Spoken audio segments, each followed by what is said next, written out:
What a storm from the north to the south and the east to the west and everywhere in between. This storm has pummeled the state, and round two hasn't even begun.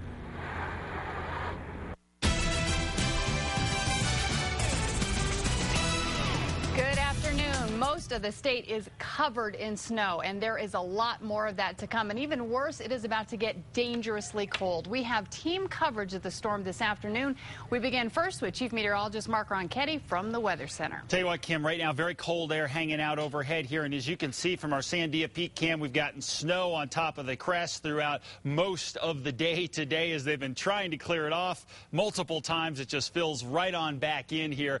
And one thing that we're noticing now are those east winds are starting to take a toll in the metro area. In fact, as we take a look at the actual numbers here in our Sandia Peak Almanac, 32-mile-an-hour east wind up there. And lately, we've seen things die down a little bit wind-wise, which isn't such a bad thing for us, but a temperature at just 2 degrees there. But as we take a look at the warnings here, winter storm warnings continue for us all across the north into central sections through Socorro and then down in through the Sacramento Mountains for tonight and up into northern portions of the west central mountains as well. We do have winter weather advisories across southeastern New Mexico, up through Gallup, Farmington, and up into Durango as well for tonight. We're going to continue to see at least some snow in these areas as well. Here's a look at the current radar showing us what's going on. And in the metro area, those east winds are beginning to carve out the snow here. You'll notice not as much snow falling right out of the mouth of the canyon here. We talked about this yesterday. The stronger east winds you get in the metro area, it tends to inhibit the snow, and that's exactly what we're seeing right now.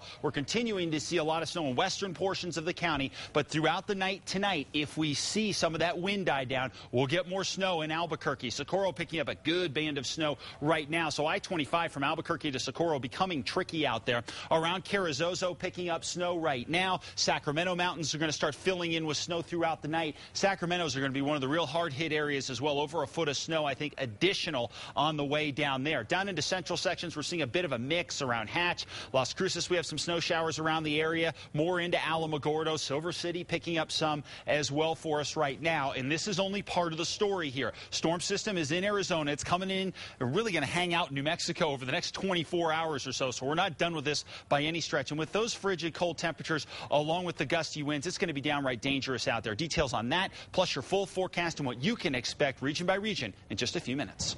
Thanks, Mark. Travel remains treacherous through the East Mountains. I-40 at Tijeras Canyon is open, but it will be a slippery trip if you are traveling through there tonight. News 13's Jim Winchester is live there with more. Concern down here at I-40 and Tramway is the high winds. It's causing snow to blow across the roadways and also, as Mark mentioned, dangerously cold wind chills. Now, there appears to be no snow coming down at this particular area at this time. There isn't anything new, but it's those crosswinds on the roads, especially on Tramway, where you can see that snow is being plowed across the road and blown all over the place. Now, the exposed portion of I-40 through Tijeras Canyon is acting like a wind tunnel for the most part. Now, you can also see that the traffic is slow and the road surface is covered with compacted snow and ice. And plows are trying to keep up, but it's tough with those temperatures and the wind chills remaining below freezing. Now, so far, there are no reports of any closures on I-40 east of Albuquerque, but that could change as this storm continues to move on. Reporting. Okay, thanks, Jim. He's live in the East Mountains. Now, the storm is affecting pretty much everyone in the state. If it isn't snowing, it is cold. And thanks to our viewers, we are getting a very good look. One viewer shows us the storm as it happens. One moment it's clear, an hour later a dusting, and by the evening it was completely covered.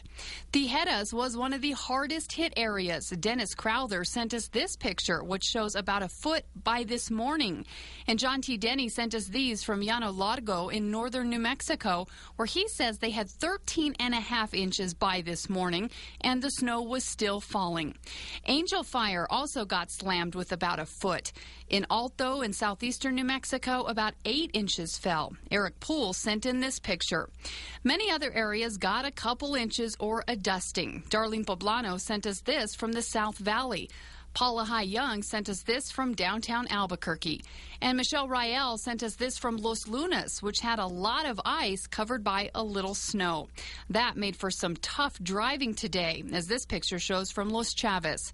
This is another picture sent from that area, a picture sent in from Peralta. And even people in the far southern part of the state got hit. This picture comes from Silver City.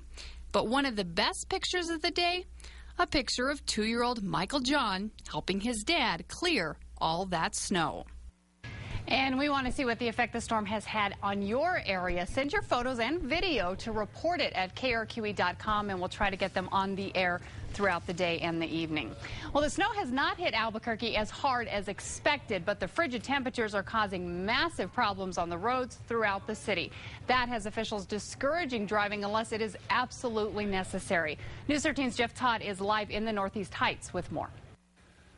Yeah, Kim, it's snowing real lightly here. We're right by Eubank and Academy, and as you can see, a few inches has fallen on the ground. When we take a check, there's about 2 inches on the ground right here, but when you take a look, the road's wet, but there's really no accumulation here on the road. About 30 seconds ago, we saw one of these city dump trucks go by with sand in the back, but it wasn't spilling anything. It kind of seems like they're just monitoring the situation, trying to keep the roads as safe as possible. The weather made for a hectic day on city streets. Crash after crash piled up as police tried to keep up with all the calls. We got hit pretty good this morning, and it was tricky. But we think that the steps that we took, most importantly, discouraging other people from travel, keeping our city employees off the streets as well, really contributed to it not getting completely out of control. By noon, the Albuquerque Police Department reported it had received 200 calls about car accidents throughout town. One driver was hurt when his SUV flipped over after sliding on ice on Tramway near Sandia Casino. Another driver slid into a Dollar General store near 2nd and Montano after trying to avoid someone who ran a red light. And crashes mounted on the interstate, like this one on I-40 near Rio Puerco. The city says it tried to keep up, but the streets are at the mercy of the storm. The problem is with the current temperature and the winds that are coming through the canyon, it's refreezing within hours. We believe that the conditions were just too dangerous, and most importantly, we are not through with this storm. The 25 city salt trucks haven't stopped running since early this morning. They're capable of covering about 15 miles before they need to head back and refill. The city says every part of the town has streets with ice, which is making driving even more difficult. And we will continue to fight that battle for what we think is going to be the next 2 days, and we're already a day into it. If you do not have to drive, please do not go out on the roadways. The city crews are doing the best that they can in unbelievable conditions. The city says that those truck drivers do have maps, and their main priority is clearing arterial roadways that mainly head to hospitals and other vital areas. Kim, back to you. Okay, thanks, Jeff. Now up north to Las Vegas along I-25, about 5 inches of snow has accumulated in that area. Even more fell in the surrounding areas, including Glorieta Pass, which got more than 10 inches reported in that area. Schools there were closed for the day, and city offices were delayed. The roads are still very icy and snow-packed there. And stay with KRQE News 13 and KRQE.com for continuing coverage of this storm. You can also find the latest road conditions across the state on our website, plus updated school closures and delays.